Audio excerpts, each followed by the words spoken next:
Hello नमस्कार, आप सभी का मुकेश बैरागी एकेडमी यूट्यूब चैनल में बहुत बहुत स्वागत है। हम हिंदी साहित्य का संक्षिप्त इतिहास की बुक पढ़ रहे थे जो कि कक्षा 11-12 की है, पुरानी वाली। इसमें रीतिकाल का टॉपिक पढ़ रहे थे। इसके अंतर्गत रीतिबद्ध धारा के प्रसिद्ध कवि हमने पढ़ लिए थे। आज का टॉपिक है रीति सिद्ध धारा के प्रसिद्ध कवि बिहारी, जिनका टाइम है सन 1595 से 1663। बिहारी का टाइम कितना है तो 1595 से 1663। ये रीति है ना, रीति सिद्ध धारा के प्रसिद्ध कवि हैं। रीति सिद्ध धारा के प्रसिद्ध कवि कौन है? बिहारी है। रीति सिद्ध काव्य धारा में बिहारी के साथ साथ सेनापति भी है, नेवाज भी है, पजनेस भी है, इत्यादि कवि भी है, लेकिन इस बुक में वर्णन किसका है? बिहारी का ही वर्णन है। बिहारी रीतिकाल के सर्वाधिक प्रसिद्ध कवि माने जाते हैं। रीतिकाल के अंतर्गत बिहारी ही एकमात्र ऐसे कवि है जिनको रीति सिद्ध कवि माना जाता है, क्योंकि उन्होंने किसी प्रकार के लक्षण ग्रंथ नहीं लिखे, परंतु फिर भी इन्हें सतसई नामक सर्वाधिक प्रसिद्ध ग्रंथ में रीति की परिपाटी की सभी विशेषताएं उपलब्ध हैं। आचार्य विश्वनाथ प्रसाद मिश्र के अनुसार बिहारी ने आचार्य कर्म से दूर रहकर जो सतसई रची उसमें रीतियाँ स्वतः सिद्ध होती चली गई। किसके अनुसार? तो आचार्य विश्वनाथ के अनुसार, विश्वनाथ मिश्र के अनुसार बिहारी ने आचार्य कर्म से दूर रहकर जो सतसई रची उसमें रीतियाँ स्वतः सिद्ध होती चली गई, इसलिए ये रीति सिद्ध कवि हैं। इनका जन्म ग्वालियर राज्य के बसवा गोविंदपुर में संवत 1652, कब? संवत 1652 के लगभग हुआ बताते, और मृत्यु संवत 1720 के आसपास हुई बताते हैं। जन्म कब हुआ? तो संवत 1652 के आसपास हुआ था जन्म, और मृत्यु संवत 1720 के आसपास हुई बताते हैं। इनका बचपन बुंदेलखंड में बीता। युवावस्था में ही अपने ससुराल मथुरा आ गए। इस संबंध में एक दोहा प्रसिद्ध है कि जन्म ग्वालियर जानी है। किनका? तो बिहारी का। जन्म ग्वालियर जानिए, खंड बुंदेले बाल, तरुणाई आई शुकत मथुरा, बसी ससुराल। बाद में इनका समय जयपुर के महाराज जय सिंह के आश्रय में बीता। कहते हैं कि जब जयपुर पहुंचे तो महाराज अपनी नई रानी के प्रेम में इतने डूबे हुए थे कि महल से बाहर कहीं नहीं निकलते थे, और राजकाज यानी कि जय सिंह अपनी रानी में इतने डूबे हुए थे कि बाहर नहीं निकलते थे और राजकाज भी नहीं करते थे, ध्यान भी नहीं देते थे। प्रमुख सभासदों के आग्रह पर उन्होंने एक दोहा लिखकर महल में भेजा कि नहीं पराग, नहीं मधुर मधु, नहीं विकास इहम काल, अली कली ही शो बंदो आगे कौन हवाल। कहते हैं कि दोहे पढ़कर महाराज इतने प्रभावित हुए कि ये महाराज के प्रिय बन गए। हर दोहे पर इनको एक स्वर्ण मुद्रा पुरस्कार में मिलती थी। ये बड़े स्वतंत्र प्रकृति के कवि थे। कौन? बिहारी। महाराज के आश्रय में थे, परंतु जय सिंह मुगलों के अधीन थे। ये मुगलों की ओर से हिंदू राजाओं के विरुद्ध लड़ते थे, तो अपने आश्रयदाता को लिखा कि स्वार्थ सुकृत न श्रमव्रता, स्वार्थ सुकृत न श्रमव्रता, दे की विहंग विचारी, बाज पराए पानी पर तू पछिनु न मारी। किनकी पंक्ति है? तो बिहारी की। बिहारी ने कोई लक्षण ग्रंथ नहीं लिखा, तथापि श्रृंगार संबंधी जितने विभाव, अनुभाव, संचारी भाव आदि हैं, सत्सई में उन सभी के उदाहरण उपस्थित हैं। ये बड़े ही सूक्ष्म निरीक्षण प्रतिभा के कवि थे। एक ही दोहे में कैसा चित्र खींचते उदाहरण दे कि बतरस लालच लाल की, मुरीदरी लुकाए, सोह करे बोहनी हंसी देन कहे नटी जाए। श्रृंगार के संचारी भाव व्यंजना की एक और मर्मस्पर्शी स्पर्शी उदाहरण इस प्रकार दोहे में कि सगन कुंजन छाया सुकद, शीतल मंद समीर, मन हवे जात अजो वहे वा जमुना के तीर। बिहारी श्रृंगार के भी कवि है। गागर में सागर बढ़ना इनकी विशेषता है। हृदय स्थित नायिका की शांति भंग होने की आशंका से नायिका मान संबंधी सीख सुनना नहीं चाहती। वह शब्दों से नहीं, नेत्रों के संकेतों से काम लेती है। सखी सिकावती मान विधि, शे नैननी बरजती बाल, हरवे करी मोहिए बसत सदा बिहारी लाल। इनके नीति संबंधी दोहे भी बहुत प्रसिद्ध है। किनके? तो बिहारी के। नर की अरु नल नीर की गति एक करी जोय, जे तो नीचो हवे चले ते तो ऊंचे होए। कोटि जतन कोहू करे परे न प्रकृति के बीच, नल बल जल ऊंचो छड़े अंत में अंत नीच को नीच। इनकी काव्य में अलंकार योजना भी बड़ी अद्भुत है। एक ही दोहे में कई अलंकारों का प्रयोग हुआ। असंगति और विरोधाभास की प्रसिद्ध पंक्तियां, इनमें असंगति और विरोधाभास अलंकार है। द्रग उर्जत टूटत कुटुंब, जुरत चतुर चित प्रीति, परते गांठ दुर्जन हिये, दही नहीं ये रीति। तंत्री नाद कवि रस सरस, राग रति रंग, अन बूढ़े बूढ़े तरे जे बूढ़े सब अंग। तो किन की पंक्तियां है? बिहारी की। तो बिहारी की बात करें तो बिहारी है ना रीतिकाल व रीति सिद्ध परंपरा के प्रतिनिधि कवि हैं, और डॉक्टर नगेंद्र ने है ना बिहारी को रीतिबद्ध परंपरा में स्थान दिया है। वैसे ये रीति सिद्ध कवि हैं। और लाला भगवान दीन ने है ना सूर, तुलसी और केशवदास के बाद इनको हिंदी साहित्य का चौथा रत्न कहा है। किन्होंने? तो लाला भगवान दीन ने बिहारी को सूर, तुलसी और केशवदास के बाद हिंदी साहित्य का चौथा रत्न कहा है। और बिहारी की एकमात्र रचना बिहारी सस्सई है। बिहारी सस्सई में 719 छंद माने जाते हैं, जिसमें 713 दोहे व 6 सोरठे हैं। ठीक है ना। बाबू जगन्नाथ दास रत्नाकर द्वारा लिखित टीका बिहारी रत्नाकर में 713 दोहे हैं। बिहारी सस्सई की रचना मिर्जा राजा जय सिंह के पुत्र राम सिंह को शिक्षा देने के लिए की गई थी। बिहारी सस्सई की भाषा की बात करें तो साहित्यिक ब्रजभाषा है बिहारी सस्सई की। बिहारी सस्सई हिंदी का श्रेष्ठतम मुक्तक काव्य कहा जाता है। और बिहारी खरी कमाई सत्सर बरी स्वाद अनेक की बिहारी की पंक्तियां हैं। और बिहारी सस्सई शक्कर की रोटी है, जहाँ से भी खाओ ना मीठी लगती। इसने किसने कहा था? तो पदम सिंह शर्मा ने कहा था बिहारी के बारे में। हिंदी कवियों में श्रीत महाकवि बिहारी लाल का आसन सबसे ऊंचा है, ये भी पदम सिंह ने कहा था। और बिहारी का जो विरह है ना, विरह वर्णन उत्कृष्ट है, ये भी पदम सिंह ने कहा था।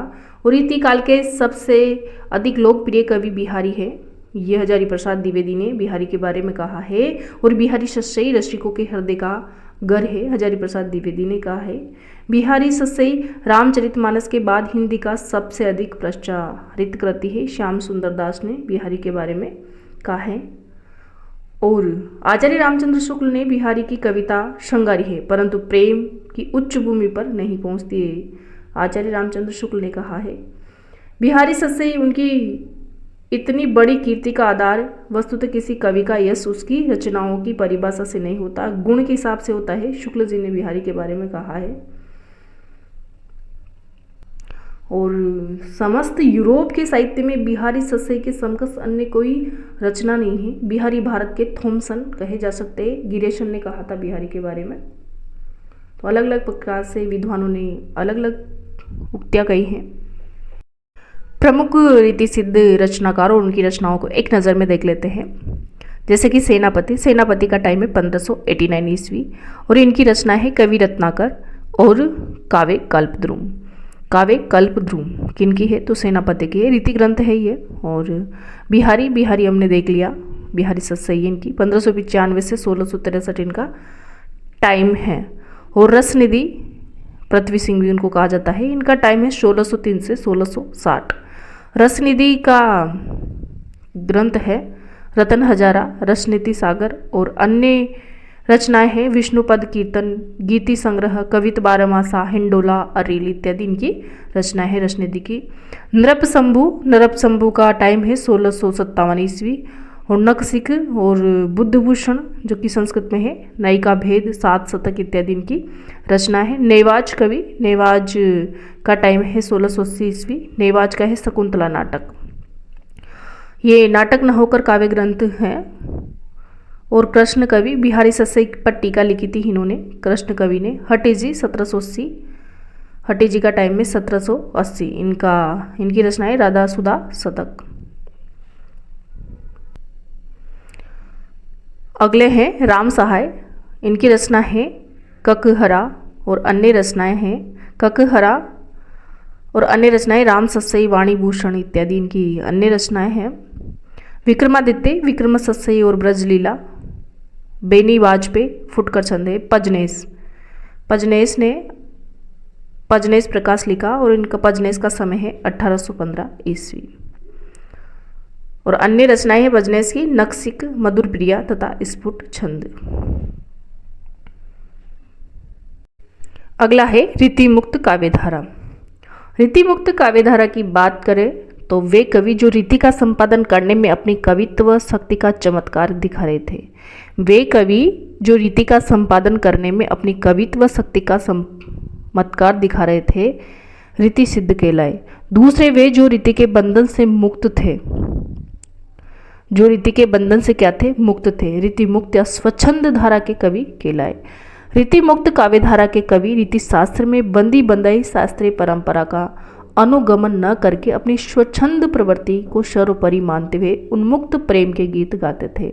दोनों प्रकार के काव्यों में श्रृंगार और प्रेम की प्रधानता और विषय वस्तु की दृष्टि से इन दोनों में कोई अंतर नहीं था, किंतु भाव के प्रकार, गहराई और अभिव्यक्ति में बहुत पृथक था, स्पष्ट दृष्टिगोचर होती है। रीति मुक्त काव्यों ने रीतिबद्ध कवियों की भांति लक्षण ग्रंथों की रचना नहीं की, वरन रीति का बंधन ढीला करके चले हैं। रीति मुक्त प्रेम काव्य की रचना करने वालों में रसखान, घनानंद, आलम, बोधा, ठाकुर, यानी रीति मुक्त काव्य के प्रमुख कवि कौन कौन है? तो रसखान, घनानंद, आलम, बोधा, ठाकुर आदि कवि प्रमुख माने जाते हैं रीति मुक्त कवि। रीति मुक्त कवि कौन कौन से हैं? तो आलम, बोधा, ठाकुर और द्विज देव भी है। इसमें आगे देखते हैं रीति मुक्त काव्यधारा की प्रमुख विशेषताएं। रीति मुक्त काव्यधारा की प्रमुख विशेषताओं में फर्स्ट विशेषता है कि श्रृंगार का उदात्त चित्रण किया गया। रीति मुक्त काव्य में श्रृंगार का क्या किया गया? उदात्त चित्रण किया गया। इस काल में चित्रित प्रेम विलास एवं काम मूलक न होकर उदात्त रूप में चित्रित हुआ। इसमें भाव, गांभीर्य एवं वियोग पक्ष का प्राधान्य है। प्रेम का वर्णन भी दूती या सखियों के माध्यम से न होकर आत्मा की पुकार एवं प्रेम की आंतरिक भावना के रूप में हुआ। इसमें चमत्कार प्रदर्शन की प्रवृत्ति का अभाव है और तीव्र एकांतिक प्रेम भाव का निरूपण है। इसमें वासनोन्मुक्ता का अभाव है। सेकंड विशेषता है प्रेम की पीर। उन्मुक्त कवियों ने विरह अनुभूति का मर्म से चित्रण किया और वियोगांतर्गत प्रेमी हृदय की अंतर्दशाओं का व्यंग्योक्तियों और उपालंबों द्वारा मार्मिक वर्णन किया गया। इनकी प्रेम की पीर सूफी प्रेम की पीर से प्रभावित है। इनकी प्रेम की पीर है ना, सूफी प्रेम की पीर से क्या है? प्रभावित है। थर्ड नंबर की विशेषता है प्रेम का एकांतिक चित्रण किया गया। प्रेम का क्या किया गया? एकांतिक चित्रण किया गया। रीति मुक्त काव्य में हमें प्रेम का एक तरफा चित्रण पारसी की शैली पर मिलता है। स्वच्छंदतावादी कवियों ने प्रेम की पीर का पारसी काव्यधारा की वेदना की प्रवृत्ति के साथ सूफी कवियों से ग्रहण की। अगली विशेषता है भाव प्रधान संयोग का वर्णन। भाव प्रधान संयोग का वर्णन। रीति मुक्त काव्यों में संयोग पक्ष का मार्मिक वर्णन है। वहाँ भी वर्णन की मुद्राओं और हाव भाव के हृदय पर बड़े प्रभाव का निरूपण अधिक हुआ है। श्री कृष्ण लीला का प्रभाव। रीति मुक्त काव्य में श्री कृष्ण की लीलाओं का व्यापक प्रभाव दृष्टिगोचर होता है। रीति मुक्त कवियों ने श्री कृष्ण की अलौकिक आलंबन के सहारे अपने उन्मुक्त प्रेम की भावधारा को प्रभावित किया है। मुक्तक शैली। रीति मुक्त काव्य की रचना कवि थे और सवैया छंदों के माध्यम से मुक्तक शैली में हुई है। अलंकरण के प्राधान्य। रीति मुक्त काव्य के अलंकार की प्रवृत्ति पांडित्य प्रदर्शन के लिए न होकर सूक्ष्म अंतर्वर्तियों का परिचय देने एवं प्रेम की विषमता का निरूपण करने के लिए दिखाई पड़ती है। रीति मुक्त काव्य में मुहावरे और लोकोक्तियों के विधान की स्वाभाविकता आ गई है। तो अलंकार का प्राधान्य है, मुक्तक शैली का प्रयोग है, श्री कृष्ण का प्रभाव है, भाव प्रधान संयोग का वर्णन है, प्रेम का एकांतिक चित्रण है और प्रेम की पीर का वर्णन है। ब्रजभाषा का प्रयोग है। इन कवियों ने ब्रजभाषा में विशुद्धता एवं प्रौढ़ता के साथ माधुर्य का और कहीं कहीं पारसी के शब्दों का भी प्रयोग किया है। रीति मुक्त कवियों की प्रेम व्यंजना।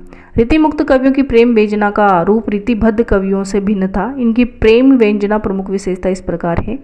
परंपरागत नायिका भेद प्रणाली का परित्याग। इन्होंने है ना, रीति मुक्त कवियों ने परंपरागत नायिका भेद प्रणाली का परित्याग कर दिया। रीति मुक्त कवियों ने प्रिय के प्रति एकांत निष्ठा प्रदर्शित की और अनुभवनिष्ठ प्रेम को महत्ता प्रदान करके रीतिबद्ध कवियों के द्वारा स्वीकृत परंपरागत नैतिक मूल्यों को स्वीकार नहीं किया। एक बार इसको दोबारा देख लेते हैं। परंपरागत नायिका भेद प्रणाली का परित्याग। रीतिमुक्त कवियों ने प्रिय के प्रति एकांत निष्ठा प्रदर्शित की और अनुभवनिष्ठ प्रेम को महत्ता प्रदान करके रीतिबद्ध कवियों के द्वारा स्वीकृत परंपरागत नैतिक मूल्यों को स्वीकार नहीं किया। अशरीरी मानसिक प्रेम। रीतिमुक्त कवियों का प्रेम रीतिबद्ध कवियों की भांति शरीरी न होकर मानसिक है। रीतिमुक्त कवियों का प्रेम रीतिबद्ध कवियों की भांति शरीरी न होकर के मानसिक के साथ ही इनके प्रेम की व्यक्तिगता का विशेष प्रभाव दिखाई पड़ता है। स्वच्छंद नायक नायिका। रीतिमुक्त कवियों ने स्वच्छंद प्रेम के रीति रहित प्रेम के गीत गाए हैं। इनकी पंक्तियां हैं, लोक की लाज और सोच प्रलोक को वारिये, प्रीति के ऊपर दोहूं, गांव की गेह को देह को नातो, स्नेह में हाथों करे पुनि सोऊं। एकांतिक प्रेम की साधना। एकांतिक प्रेम की साधना यह मार्ग स्वच्छंद होने के साथ ही लौकिक मर्यादाओं की अवहेलना करने के कारण विषम है। इसमें समाज पक्ष एवं परंपरा दोनों की अवहेलना हुई है। वियोग का प्राधान्य। उन्मुक्त प्रेम की तीव्रता विरह की पीड़ा एवं निराशा के व्याकुल स्वर से तीव्र तर होती गई। पारसी कवियों की प्रेम की पीर का अभाव इन स्पष्ट दिखाई पड़ता है कि हम कौन सो पीर कहे अपनी, दिलदार तो काहू दिखात नहीं। सुनो जग हेरो है अमोही, काहि काहि टेरो, आनंद के गण ऐसो कौन लेखे। लेखे ज्ञानानंद की पंक्तियां हैं और ये बोधा की पंक्तियां हैं कि हम कौन सो पीर कहे अपनी, दिलदार तो काहू दिखात नहीं। बोधा की पंक्तियां हैं, सुनो जग हेरो है अमोही, काहि काहि टेरो, आनंद के गण ऐसो कौन लेखो। लेखे ज्ञानानंद की पंक्तियां हैं। इन कवियों ने रूप यौवन के साथ मानसिक दशाओं, किनने तो रीतिमुक्त कवियों ने रूप यौवन के साथ मानसिक दशाओं के भावपूर्ण वर्णन से वियोग की मर्म स्पर्शता को बढ़ाने का प्रयास किया है। आगे है रीतिमुक्त धारा के प्रमुख कवि घनानंद का टाइम 1689 से 1739 ईस्वी तक है। 1789 से 1739 ईस्वी तक है। किसका तो घनानंद का टाइम। इनका जन्म संवत 1746, संवत की बात करें तो 1746 लगभग उत्तर प्रदेश के बुलंदशहर में हुआ था। तो रीतिमुक्त काव्य धारा के सर्वश्रेष्ठ कवि घनानंद का जन्म संवत 1746 के आसपास क्या कहा जाता है, माना जाता है। घनानंद को रीतिमुक्त धारा का कवि माना जाता है। रीतिमुक्त धारा है ना, रीतिमुक्त धारा के कवियों ने न तो लक्षण ग्रंथ लिखे न लक्ष्य ग्रंथ लिखे, यानी कि लक्षण और लक्ष्य दोनों ही प्रकार के ग्रंथ इन्होंने नहीं लिखे, अभी तो अपने हृदय के भाव को सहज रूप से अभिव्यक्त कर दिया। उन्हें क्या कहते हैं, रीतिमुक्त। और इनमें घनानंद का नाम सर्वोपरि स्थान पर लिया जाता है। ये जाति के कायस्थ थे। कौन, घनानंद रीतिमुक्त धारा के प्रमुख कवि माने जाते और जाति से क्या थे, कायस्थ थे। दिल्ली के बादशाह मोहम्मद शाह के मीर मंत्री थे। कुछ अन्य मंत्री सामंत इनसे ईर्ष्या करते थे। एक बार जब दरबार लगा तो उन ईर्ष्यालुओं ने बादशाह को कहा कि मीर मंत्री जी बहुत अच्छा गाते हैं। बादशाह ने आग्रह किया तो टालम टोल करने लगे। लोगों ने कहा इनका सुजान से क्या है, प्रेम है। यदि उसे दरबार में बुलाकर गाने का आग्रह कराएंगे तो इनको गाना ही पड़ेगा। सुजान को दरबार में बुलाया गया। घनानंद ने सुजान की ओर मुख करके और बादशाह की ओर फीट करके ऐसा गाया कि सब क्या हो गए, तन्मय हो गए। इनका गायन सुनकर सब दंग रह गए हैं। इनके गाने से तो बादशाह प्रसन्न हुआ, परंतु इनकी बेअदबी से नाराज होकर इनको शहर से निकालने का क्या दे दिया, हुक्म दे दिया। जब ये शहर छोड़कर जाने लगे तो इन्होंने सुजान से भी क्या कहा कि अपने साथ चलो, अपने साथ चलने के लिए कहा, और सुजान ने क्या कर दिया, मना कर दिया। तो कहते हैं कि इन्हें वैराग्य हो गया और ये वृंदावन जाकर निम्बार्क संप्रदाय में दीक्षित हो गए। तो घनानंद कौन से संप्रदाय से दीक्षित है, निम्बार्क संप्रदाय से दीक्षित है। परंतु सुजान की छवि इनको जीवन भर आती रही। घनानंद मुख्यतः श्रृंगार के कवि है। वियोग श्रृंगार में इनकी वृत्ति अधिक्रमी है। ये प्रेम की पीर के कवि है। इनका प्रेम अंतर्मुखी है। इनकी श्रृंगार की कविताओं में हृदय की सूक्ष्म भावनाओं का बड़ा हृदयस्पर्शी चित्रण है। उदाहरण स्वरूप ये सवैया देख है, अति शुद्धो सनेक को मार्ग है। किनके है, घनानंद की पंक्तियां हैं, अति शुद्धो सनेक को मार्ग है, जहाँ नेको सयानप बांक नहीं, तह साच चले तजी अपन आपो, जिज के कपटी जो निशांक नहीं, घन आनंद प्यारे सुजान सुनो, घन आनंद प्यारे सुजान सुनो, एक ते दूसरो आंक नहीं, तुम कौन सी पाटी पड़े हो लला, तुम कौन सी पाटी पड़े हो लला, मन लेहूं पे देहूं छटांक नहीं। और घनानंद के प्रमुख ग्रंथ है सुजान सागर विरह लीला। तो घनानंद के प्रमुख ग्रंथ है सुजान सागर विरह लीला, सुजान सागर विरह लीला, कोकशार, रस केली वल्ली, इश्कलता, ब्रजविलास, कृपानंद और गोकुल गीता। शुक्ल के अनुसार प्रेम मार्ग का ऐसा प्रवीण, किसके अनुसार इंपॉर्टेंट है, शुक्ल के अनुसार प्रेम मार्ग के ऐसा प्रवीण और धीर पथिक तथा जमादानी का दावा रखने वाला ब्रजभाषा का दूसरा कवि नहीं हुआ। जवादानी का ऐसा दावा रखने वाला ब्रजभाषा का दूसरा कवि नहीं हुआ। किसने कहा, तो शुक्ल ने कहा। किसके लिए, घनानंद के लिए। जब नादिर शाह का आक्रमण हुआ तो इनके सैनिक मथुरा तक आ पहुंचे और किसी से कह दिया कि वृंदावन में बादशाह के मीर मंत्री रहते हैं, इनके पास माल होगा। सिपाही आकर इनसे जर यानी कि धन धन कहने लगे। घनानंद ने जर को उल्टा करके रज रज कहकर 3 मुट्ठी वृंदावन की धूल उनके ऊपर क्या कर दी, फेंक दी। सैनिकों ने इनका हाथ काट डाला। कहते हैं कि इन्होंने मरते समय ये कविता रक्त से लिखी थी कि बहुत दिनान की अवधि आस पास परे, खरे अरबरनी बरे हैं उठी जान को, कहीं कहीं आवन चबीले मन बावन को, गई गई राकती ही दे दे सन्मान को, झूठी बतियानी पतियानी थे उदास हवे के, अब आ गिरत गन आनंद निदान को, अदर लगे हैं आन करी के पयान प्राण, चाहत चलन के संदेशो ले सुजान को। स्वच्छंद प्रवृत्ति का कवि अंतर्मुखी होता है, उनकी अनुभूति इंद्रियानुभूति नहीं हृदयानुभूति होती है, इसलिए उनके काव्य में भावावेग का तीव्र प्रवाह बहता है। घनानंद की कविता जीवंत उदाहरण है। इनकी कविता में सांकेतिकता और कहीं कहीं रस्यात्मकता भी मिलती है। उदाहरण स्वरूप सवैया द्रष्टव्य हैं कि मन जैसे कछु तुम्हें चाहत हैं, सो बकान है कैसे सुजान ही हो, इन प्राणनी एक सदा गति रावरे, बावरे लो लगे नित लो, बुद्धि हो सुधि नैनन बेनन में, करी बास निरंतर अंतर गो, उग्रो जग छाए रहे गन आनंद, चातक लो तक ये अब तो। यहाँ प्रेम का विषम सांसारिक प्राणी और परमात्मा दोनों ही हो सकते हैं। यहाँ इनकी प्रेम का विषय क्या हो सकता है, सांसारिक प्राणी और परमात्मा दोनों ही हो सकते हैं। इनके प्रेम का आधार सुजान अवश्य थी, परंतु इनके प्रेम की परिणति सु प्लस ज्ञान परमेश्वर से हुई। ये घनानंद के बारे में रामधारी सिंह दिनकर और बच्चन सिंह की पंक्तियां देख लीजिए। सबसे पहले रामधारी सिंह दिनकर ने कहा कि रीतिकाल की बौद्धिक विरहानुभूति, रीतिकाल की बौद्धिक विरहानुभूति निष्प्राणता और कुंठा के वातावरण में घनानंद की पीड़ा की टीस सहसा हृदय को चीर देती है और मन सहज ही मान लेता है कि दूसरों के लिए किराए पर आंसू बहाने वालों के बीच एक ऐसा कवि है जो सचमुच अपनी पीड़ा में ही रो रहा है। किसने कहा, रामधारी सिंह दिनकर ने कहा। घनानंद प्रेम की यातना के कवि है, किसने कहा, बच्चन सिंह ने। यानी कि घनानंद प्रेम की यातना के कवि है, इसलिए ब्रजनाथ ने कहा कि समुझे कविता घन आनंद की है, आखिन नेह पीर की तकी।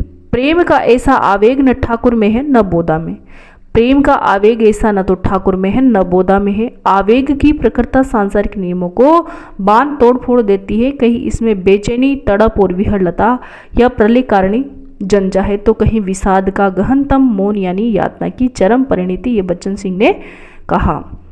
और घनानंद की भाषा सरस और स्वाभाविक है, जिसमें लक्ष्यार्थ और व्यंग्यार्थ का प्राधान्य है। किसने कहा, डॉक्टर वासुदेव सिंह ने कहा। घनानंद की भाषा सरल और स्वाभाविक है, जिसमें लक्ष्यार्थ और व्यंग्यार्थ का प्राधान्य है। डॉक्टर वासुदेव सिंह ने इनके बारे में कहा। कि इनके बारे में, तो घनानंद के बारे में। और घनानंद को प्रेम का पीर का कवि शुक्ल जी ने कहा, साक्षात रस मूर्ति कवि शुक्ल जी ने कहा, लाक्षणित्य मूर्ति मता शुक्ल जी ने कहा, प्रयोग में वैचित्र्य के कवि शुक्ल जी ने कहा, रीतिमुक्त काव्यधारा के प्रतिनिधि कवि भी घनानंद को शुक्ल जी ने कहा। प्रेम की यातना का कवि डॉक्टर बच्चन सिंह ने कहा, जो अभी हमने देख ली यातना का कवि। और इनकी प्रमुख रचनाएं देख ली है कि सुजान सागर है, रसकेली वल्ली है, घनानंद कवि थे, प्रेम पत्रिका है, वीरलीला है, कृपाकंद है, वियोग वेली है, इश्कलता है, लोक सार है, सुजान है, ते प्रीति पावस है, प्रेम पद्धति है, प्रेम पहेली, यमुना यस है, इत्यादि इनकी प्रमुख रचनाएं हैं। और विरह तो घनानंद की क्या था, पूजी ठहरा। विरह तो गणानंद की पूजी टहरा, दिनकर ने इनके बारे में कहा है। अगले कवि है गुरु गोविंद सिंह, जिनका टाइम है 1666 से 1708 ईस्वी। गुरु गोविंद सिंह का टाइम कितना है? 1666। गुरु गोविंद सिंह 1666 1708 ईस्वी। सिख पंथ के 10वें गुरु गोविंद सिंह का जन्म संवत 1723 के पटना बिहार में हुआ और परलोक गमन संवत 1765। संवत की बात करें तो संवत 1723 में तो जन्म हुआ और संवत 1765 में परलोक गमन यानी कि मृत्यु हुई। इनके पिता का नाम गुरु तेग बहादुर और माता का नाम गुजरी बाई था। गुरु गोविंद सिंह जी के पिताजी की बात करें तो गुरु तेग बहादुर सिंह थे और माता गुजरी बाई थी। ये योद्धा, संत, कवि और प्रशासक थे। गुरु गोविंद सिंह है ना योद्धा, संत, कवि, प्रशासक थे। इनका व्यक्तित्व तो बहुआयामी और इन्होंने हिंदू की रक्षा के लिए खालसा पंथ की स्थापना की। तो खालसा पंथ की स्थापना किसके द्वारा की गई? गुरु गोविंद सिंह जी के द्वारा की गई। ये साहित्य के बड़े प्रेमी थे। यद्यपि सिख संप्रदाय में निर्गुण भक्ति का प्राधान्य रहा, परंतु गुरु गोविंद सिंह जी ने चंडी चरित आदि ग्रंथों में सगुणोपासना की। चंडी चरित किनका है? गुरु गोविंद सिंह जी का, और इन्होंने इसमें सगुणोपासना की। चंडी चरित बड़ा ओजपूर्ण शैली का ग्रंथ है। गुरु गोविंद सिंह जी की रचनाओं में वीर रस की प्रधानता है। गुरु गोविंद सिंह जी की रचनाओं की बात करें तो इनमें है ना वीर रस की प्रधानता है। यद्यपि ये पंजाबी थे, तथापि इन्होंने अपनी रचनाओं में साहित्यिक ब्रजभाषा का प्रयोग किया। यद्यपि ये ना पंजाबी थे, फिर भी इन्होंने साहित्यिक ब्रजभाषा का प्रयोग किया। इन्होंने पंजाबी और पारसी में भी रचनाएं की। इनकी 24 अवतार नामक रचना में श्रृंगार रस भी पर्याप्त दिखाई देता है। इनके अन्य प्रसिद्ध ग्रंथ हैं सुमति प्रकाश, किसका है? तो गुरु गोविंद सिंह जी का। सुमति प्रकाश, सर्वलोह प्रकाश, प्रेम सुमार्ग और बुद्धि सागर। इनकी भक्ति नीति प्रक रचना का उदाहरण देखिए। गुरु गोविंद सिंह जी की पंक्तियां हैं, धन्य जिहो ते ही को जग में, मुक्ते हरिचित जो सुध विचारे, देह अनित न नित रहे, जस नाव चढ़े बहुसागर तारे। परमात्मा की प्राप्ति के लिए दिखावा नहीं, मन की शुद्धि और हृदय में प्रेम होना चाहिए। यानी कि मन शुद्ध होना चाहिए और हृदय में प्रेम होना चाहिए। ढोंगी साधुओं को इनकी फटकार देखे कि इनकी गुरु गोविंद सिंह जी की ध्यान लगाए ठगियो सब लोग नसीस जटा नक हाथ बढ़ाए, लाए बबूत मलियो मुख ऊपर, देव अदेव सब ढहकाए, लोभ के लागी फिरियो घर की, घर जोग के न्यास सब बिसराए, लाज गही कछु आज काज करियो, नहीं प्रेम बिना प्रभु ध्यान न आए। अगले कवि है ठाकुर बुंदेलखंडी। ठाकुर बुंदेलखंडी की बात करें तो उनका टाइम है 1766 से 1823 ईस्वी। 1766 से 1823 ईस्वी ठाकुर बुंदेलखंडी का क्या है? टाइम है, इनकी समय है। हिंदी साहित्य में ठाकुर नाम के 3 कवि हुए। हिंदी साहित्य में है ना ठाकुर नाम के कितने कवि हुए? 3 कवि हुए। स्वच्छंद प्रेम धारा के कवि ठाकुर जाति के कायस्थ थे। इनका पूरा नाम ठाकुरदास था। इनके पूर्वज लखनऊ के पास रहने वाले थे। इनके पूर्वज ओरछा बुंदेलखंड आकर बस गए। इनका जन्म संवत 1823 ओरछा में हुआ। संवत 1823 ओरछा में हुआ।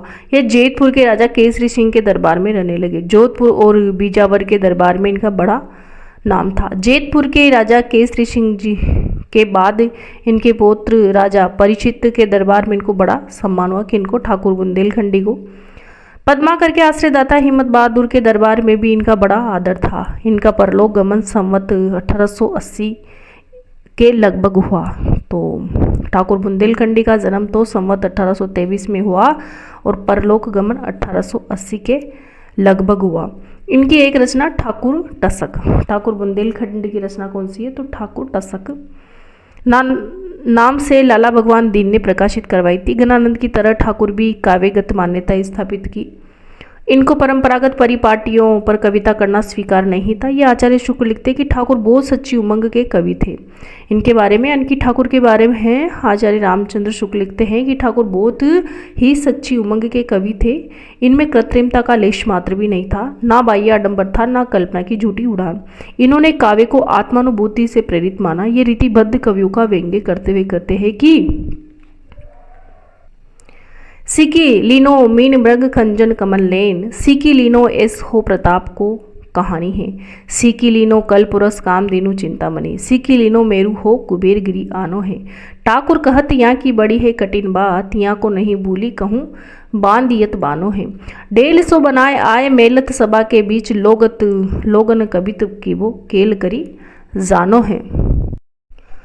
कहते हैं कि हिम्मत बहादुर के दरबार में एक बार हिम्मत बहादुर इन पर नाराज हो गए और इन पर सल्लाने लगे। ये बहुत निर्भीक कवि थे। इनने कवित पढ़ा, वेर नहीं निर्णय निदान के सराहे जात, सुकन आगत प्याला प्रेम को पिए रहे, हरि रस चंदन चढ़ाए अंग अंगन में, नीति को तिलक बेंदी जस के दिह रहे। ठाकुर कहत मंजु कंज ते मृदुल मन, मोहिनी स्वरूप धारे हिम्मत ही रहे। बेट बहे समय असमय अछाए छाए, और लो निबाहे आंखों की एक सी किए रहे।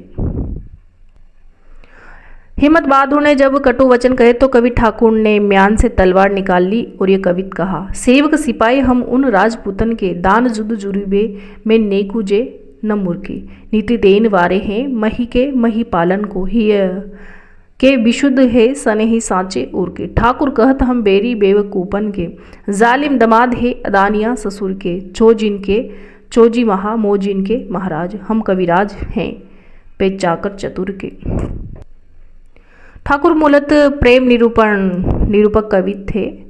ये रीति की लीक पर नहीं चले, स्वच्छंद पद लिखे। इन्होंने प्रेम का सफल निरूपण किया। उदाहरण देखे, पवस ते परदेश ते आए, मिले पिए हो मन बाई भई है, दादुर मोर पपिय रा बोलत, ता पर आनी गटा उनई ही है। ठाकुर वा सुखकारी सुहाविन दामिनी, कोंदी कीते को गई है, री अब तो गन गोर गठा गरजो बरसो तुम दूर दई है। अगले है गिरधर कविराय। गिरधर कविराय इनका जन्म संवत 1770 में माना जाता है। गिरधर कविराय का जन्म कब माना जाता है तो 1770 में माना जाता है और नीति काव्य से संबंधित है इनका काव्य।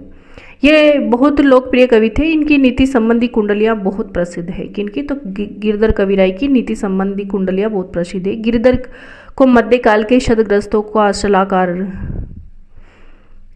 जाना जाता है। आचार्य रामचंद्र शुक्ल, तुलसीदास, गिरधर कविराय और घाघ को जनता का सलाहकार कवि मानते हैं।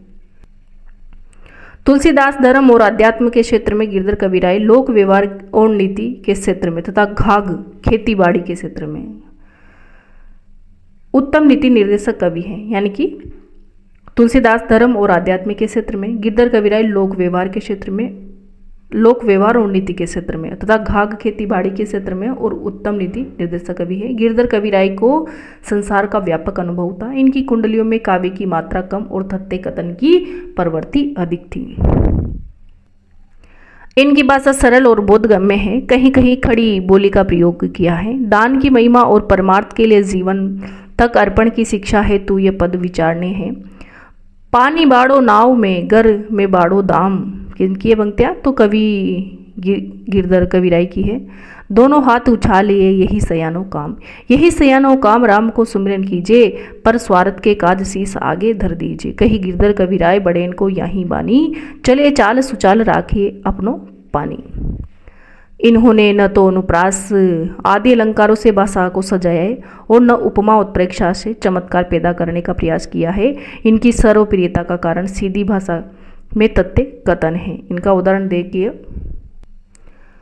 रैये लटपट काटे दिन बरु गाम ही में सोए, चाह न बाकी बैठ है जो तरु पत्रो होए, जो तरु पत्रो होए एक दिन धोखा दे हैं, जा दिन बइये बहारी टूटी जब जर से जइए।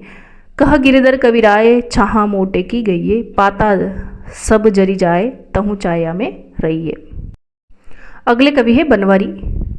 इनके जन्म और परिवार के विषय में ज्ञात नहीं है। इनके आश्रयदाता महाराजा जसवंत सिंह, जिनका उल्लेख रीतिबद्ध कवि के रूप में पूर्व में हो चुका है। ये बड़े भाई अमर सिंह राठौड़ के स्वभाव से बड़े उग्र थे। अमर सिंह की उग्रता के कारण ही पिता ने इनको राज्य से निकाल दिया और जसवंत सिंह को राज्य गद्दी सौंप दी। अमर सिंह शाहजहां के मनसबदार हो गए और अमर सिंह बड़े ही वीर थे। सलावत खां ने अमर सिंह को बड़े दरबार में गंवार कह दिया। अमर सिंह ने तुरंत तलवार निकाल कर बड़े दरबार में सलावत खां का सिर धड़ से अलग कर दिया। दरबार से निकल गए। जब उनको पकड़ने का प्रयत्न किया गया तो वे अपने घोड़े पर बैठकर आगे के किले की ऊंची प्राचीर से घोड़े सहित नीचे कूद गए। उनका घोड़ा मर गया और अमर सिंह बच निकल गए। आज भी आगरे के लाल किले के नीचे जहां घोड़ा कूदा था वहां एक छोटा सा स्मारक बना है। कवि बनवारी ने इस घटना को बड़े जोशपूर्ण शब्दों में वर्णन किया। उनकी पंक्तियां हैं बनवारी की। धन्य अमर चीती छत्रपति अमर निहारो मान, शाहजहां की गोद में हनियो सलावत खान, उत गकार मुकते कड़ी हिते कड़ी जमदार, वार करन पायो नहीं भई कटारी पार। इनकी संगार रस की कविता में भी यमक अलंकार का प्रयोग विशिष्ट रूप से होता है। इनकी कविता यमक का चमत्कार देखे, नेह बर साने तेरे नेह बरसाने देखी, ये बरसाने बरी मुरली बजावे गो। ये किनकी पंक्ति है? तो बनवारी की। साजू लाल सारी लाल करे लाल सारी, देखी बेकी लाल सारी लाल देके सुख पावेगे, तू ही उर्वशी ना ही के तिये कोटि उर्वशी। इनमें यमक अलंकार है। चित लावेगो, सजे बनवारी बनवारी तन आवरण, गोरे तनवारी बनवारी आजू आवेगी। इस प्रकार हम देखते हैं कि रीतिकालीन हिंदी साहित्य की प्रमुख प्रवृत्ति श्रृंगारी रचना है। यह श्रृंगारी रचना रीतिबद्ध और रीतिमुक्त के दो प्रकार की है। जहाँ तक कला पक्ष का संबंध है, यह काव्य मुक्त रूप से विरचित है, ब्रजभाषा में है। इसमें अलंकारों का बाहुल्य है और दोहा, कवित्व, सवैया और छंदों का भी विनियोग हुआ है। वैसे रीतिमुक्त कवियों में बात करें ना, रीतिमुक्त कवियों की बात करें तो आलम का भी नाम आता है और बोधा का भी आता है। आलम की बात करें ना तो आलम का समय संवत 1640 ईस्वी के आसपास माना जाता है। कालक्रम के अनुसार रीतिमुक्त काव्यधारा का प्रथम कवि आलम को माना जाता है। आलम जाति में कहते हैं, आलम हिना जाति में ब्राह्मण थे, लेकिन किसी सिख अंग्रेजी इनके प्रेम में फंसकर ये मुसलमान हो गए थे। इतिहास में आलम नाम के दो व्यक्ति हुए और इनका प्रबंध जो माधवानल कामकंदला है ना, मुक्तक है, यानी कि आलम की जो प्रबंध से संबंधित प्रबंध काव्य है ना, वो माधवानल कामकंदला, सुदामा चरित और श्याम शनेही। और इनकी आलम केली है जो मुक्तक संग्रह की रचना है। आलम केली है ना, आलम की है और मुक्तक संबंधी रचना है। और इतिहास में जो आचार्य रामचंद्र शुक्ल ने अपने इतिहास में दो आलम माने हैं। एक तो अकबर के समसामयिक थे, दूसरे औरंगजेब के पुत्र मुहज्जम के आश्रित थे। ठीक है ना। तो आलम का भी रीतिमुक्त काव्य में वर्णन किया जाता है, आलम कवि का भी। और बोधा का भी रीतिमुक्त काव्य में वर्णन किया जाता है। बोधा के पूरे नाम की बात करें तो बुद्धिसेन था। बोधा का पूरा नाम क्या था? तो बुद्धिसेन था। और इनका समय है ना संवत 1773 के आसपास माना जाता है।